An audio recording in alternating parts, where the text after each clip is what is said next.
everybody, welcome to GDC. Thank you for joining us as Phil Spencer and Sarah Bond discuss some of the trends impacting and influencing game developers today.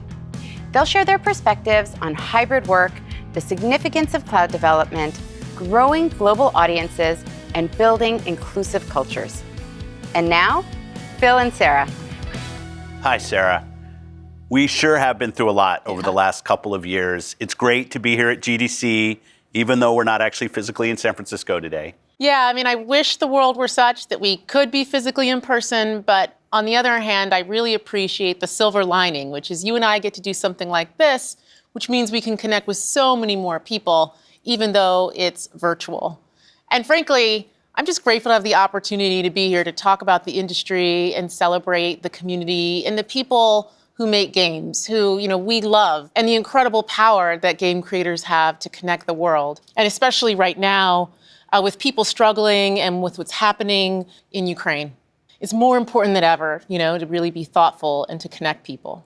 Yeah, one of the things that's just been really kind of enlightening and inspiring to see is how people across this whole industry have connected through the empathy they have and what's happening in the world. At Xbox, we have our own responsibility to players and developers.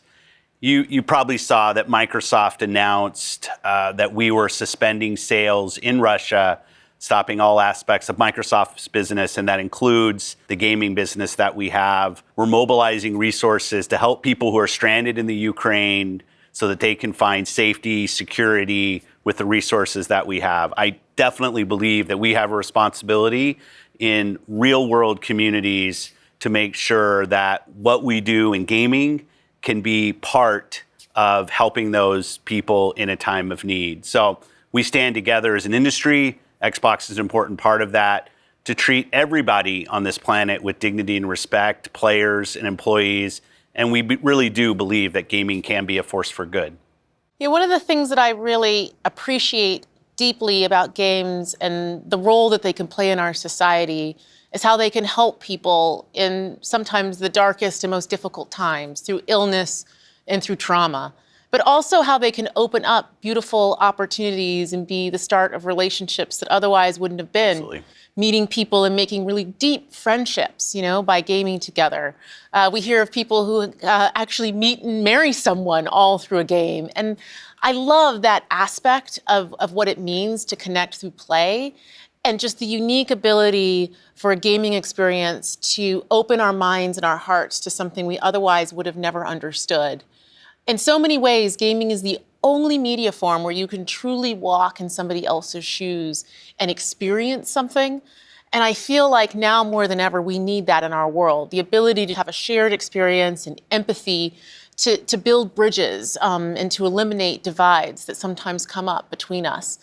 And it's such a powerful platform for building connection and developing empathy. And the powerful thing about that, especially sitting here at GDC, is that game developers, all of you who create games, are the pioneers of those experiences and really bringing real meaning and value to people around the globe. Sometimes I think people think of games as the way they were 30 years ago. But today, games bring together millions of people. You can socialize, you can accomplish things. And in a lot of ways, online worlds are now the envy of every industry. It's like every day I read in the paper about how some non-gaming company or industry is actually trying to figure out a way to build a 3D interactive world. Yeah, it's pretty amazing at Microsoft right now when I see the engagements that Microsoft has with so many enterprise customers. And what they want to learn about is how we build video games. Yeah. Because whether they call it a metaverse or a shared experience or an immersive experience, the tools and capabilities that our industry has built up over decades that have enabled some of the most amazing experiences I've ever played, the industry has built, are now finding a broader purpose in the world. And there's a vast learning curve that we're going to go through there. But I know one of the great things for people here at GDC is the skills and capability that the industry has built have never been in higher demand. We feel that when we look at the talent in our organizations and how many choices they have for where they're going to go work. Yeah. We see it with the valuations of companies in our industry. And we really see it when teams are looking to the video game business to understand how you build experiences that people will care about. Absolutely. Games are a collection of systems and technology and art. I've always said games sit at this really interesting intersection of art and science, and that's what's so magical about the interactivity and the capability in our industry. But one of the things that we learned is it's not about just the bits on the screen. We've created in video games the real why behind why somebody wants to spend time in our world, what experiences they get out of that, how it's gratifying and joyful to them. I think these other industries are going to go through that same loop. They're going to try to figure out, well, what is the why for their experience? If it's not a video game, what is it that draws people in and keeps people engaged and coming back? The learning that we have in our industry, I think, will be really important. I think it's an amazing opportunity for our industry, and being here at the Game Development Conference, or at least talking at the Game Development Conference and thinking about all the ways that game technology can expand so many industries around the world just makes it really exciting right now in this industry. Yeah, it's so true. Often, like, the narratives out there will imply that these worlds are going to be built and they're just going to be magically awesome. You're going to put on a pair of glasses and suddenly you're going to shift from everything that you love about the real world right into Ready Player One. But the reality is that creating that feel, that engaging experience is hard. And, building a world that's truly engaging, game developers make it look easy. People hear about the successes, but there's so many times where a team has tried something and it hasn't worked out, or they've had to go back to the drawing board, or they've worked years and years and years to find that mechanic that really sticks. And I think other industries can really benefit from learning everything that we've learned over the past 20 years and really infusing that into a product and a service innovation that's truly delightful for people. And I think we have an opportunity, actually, to sort of help non-gaming developers adopt world-building tools, learn from our experiences and the worlds that they create, but also learn how to make those worlds safe and inclusive and built on trust. There's all these elements of the tools that you have, if it's an entitlement system, if it's the marketplaces, if it's matchmaking, that we've really worked to hone and perfect over the last couple decades, all built on those principles of safety, trust, and community, which I think are just so important as we move into more interactive worlds. I think you nailed it. Trust is such a fundamental thing. Our trust has been tested over the last couple of years, not only as our gaming communities have become more important to people's everyday lives, but also trust as an industry, as teams, that we can come together virtually to create the amazing things that we've been able to experience when we were all in the same building. The trust of our online communities and safety and security is critically important, but also the trust that we have a unique capability with the technologies to have those team bonds that enable the creation of video games. That is also a trust that's critical to this industry. Yeah, it's such an opportunity, but it's also a challenge. More industries than ever are looking to adopt the capabilities that we have in gaming, but that also means that more industries are coming for our talent. And our industry has some of the most talented and accomplished people, and it's great to see those companies competing for their services, but it also means it really pushes us just to raise our game, to create the most opportunity for our people, and also for culture, to make sure that our cultures and our teams are places where people can really build the best games for everyone. We've been through these transitions before where every company became a software company, where you had companies like Starbucks that are now building mobile apps, and I'm connected. I have an affinity program where I'm collecting stars. Companies are going to go through that transformation. And now what we see is companies are going to become game development companies. And some companies might look at, I can put an avatar in a meeting room and that's the end of it. We know, because what games have gone through over the past decades, that it's going to be about, why are your customers there? What do they care about? The lore of your brand, the safety and security that they have. And it's really why I think GDC is more relevant in the global tech industry than it's ever been, because the capabilities of this industry are more in demand and going to be more required for more companies than they ever have. And it's just a really exciting time. Yeah, there's just so much opportunity for us as an industry. I mean, if you look at it, all of the tools and services that we make to enable and power games, the opportunity in the market for those tools just went up by 10x.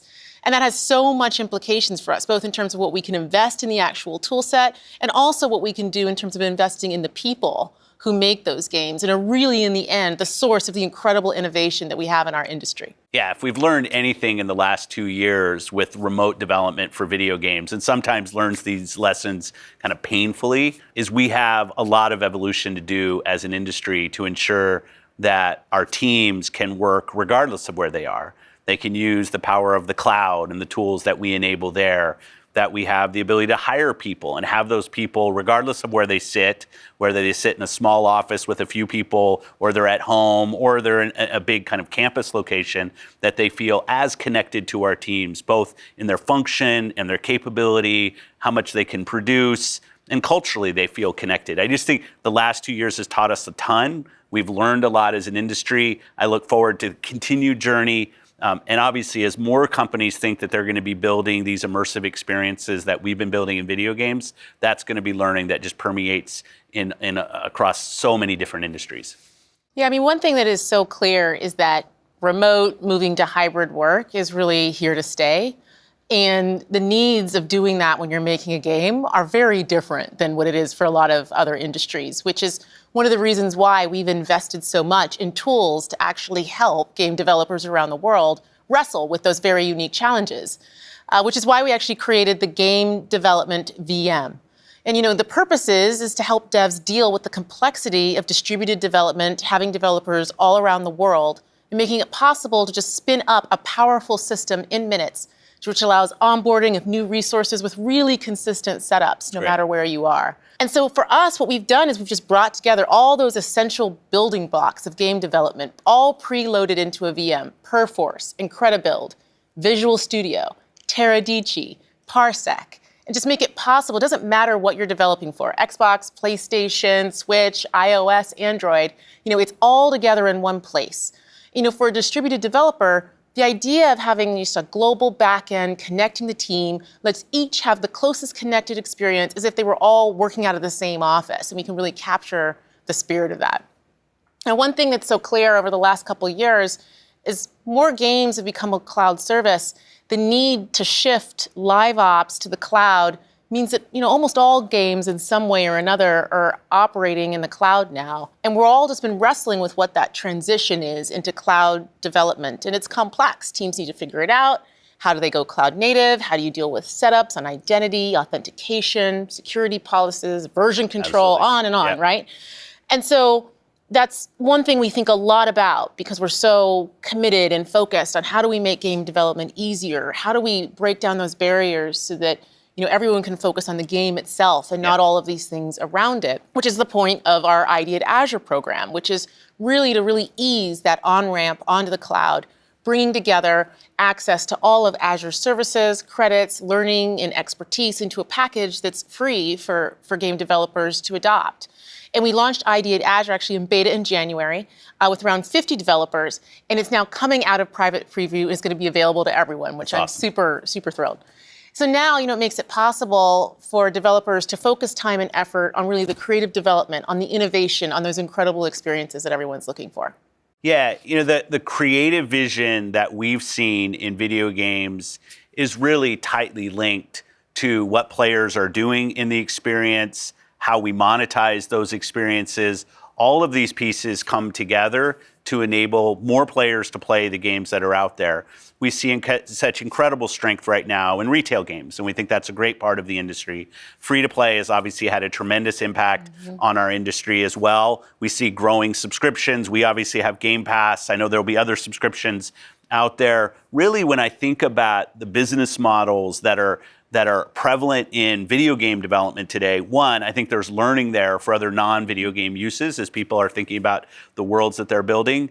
I also think about them as part of the creative canvas that our creators use, that it's as much a seed for their idea. If I'm a game creator and I think I have an idea, I really think it's the role of our industry and our tools and our capability to enable the business model such that anybody should be able to build any kind of game in the way that they want to distribute it and be able to make a living building that game and selling that game. So that business model, creative link, and as you talk about a lot of the cloud services that we have to enable the distribution and monetization of content. Those things are intrinsically linked and will be linked now across more experiences that more creators are building. Yeah, I mean, it's so important to really create flexibility for creators in terms of how they want to monetize. Because ultimately what you want is someone to be able to build a delightful experience that brings people in and that they love. And that from that flows engagement, and from that engagement flows monetization. And that you don't have to feel restricted to a certain business model when you're actually thinking about creation of the game. And that's one of the things I do love about subscriptions is it really opens up so many opportunities. It gives more players a chance to experience that game, maybe a game they would have never spent $70 on. They're going to jump in and play in this subscription and find real love for that.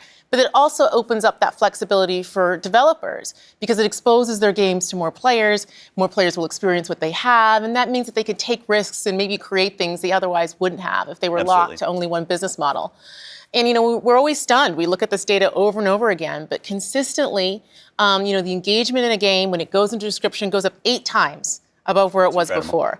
And members actually spend 50% more. So it's really lowered the barrier to entry, and it's created a whole new market and love for games and gaming experiences that otherwise wouldn't have existed. So it's one of the reasons why I'm excited to see gaming becoming a bigger part of our industry. We have our subscriptions, Sony's announced theirs, and I anticipate other platforms are going to do the same because it's so good for both developers and players.